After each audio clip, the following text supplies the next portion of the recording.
আসসালামু আলাইকুম। আজকে আমি খিচুড়ি রান্না করব। বৃষ্টি হচ্ছে, সেজন্য মুগের ডাল নিলাম, মুসুরির ডাল নেব। আর বৃষ্টির দিন খিচুড়ি না হলে চলে না, সেজন্য একটু পোলাও চাল নিলাম। এখন পেঁয়াজ, কাঁচামরিচ, ধনেপাতা নিলাম, ধুয়ে নিলাম, প্যানটা বসাই দিলাম, তেল দিয়ে দিলাম, পেঁয়াজটা দিয়ে দিলাম। পেঁয়াজটা নাড়াচাড়া করে একটু ভেজে নেব। মশলাটা আগে থেকে নিয়ে রেখেছিলাম, মশলাটা দিয়ে দিলাম। এখন মশলাটা কষিয়ে চাল ডাল সব দিয়ে দিলাম, নেড়ে ছেড়ে দেবো।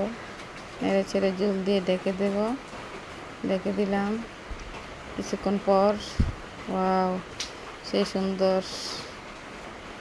সুন্দর ফ্যান। বাহিরে বৃষ্টি হচ্ছে, অনেক সুন্দর বৃষ্টি, তাই বৃষ্টির দিন একটু খিচুড়ি করে নিলাম। এখন মরিয়মকে খেতে দিয়ে দিলাম। কেউ নাই, হাফসাকে অনেক রিকোয়েস্ট করতেছি আসার জন্য, সে আসতেছে না। মরিয়মকে খাবার দিয়ে দিলাম। আর মাসুমাকে আনতে যাবে, মাসুমা আসলে ভালো হবে, হাফসা থাকলে আরও ভালো হতো। হাফসাকে রিকোয়েস্ট করতেছি যেন চলে আসে। একা একা বাড়িতে সবাই আছে, হাফসা একা থাকবে কেন? আসো, আসলে খিচুড়ি খাবা এবং আনন্দ করবা।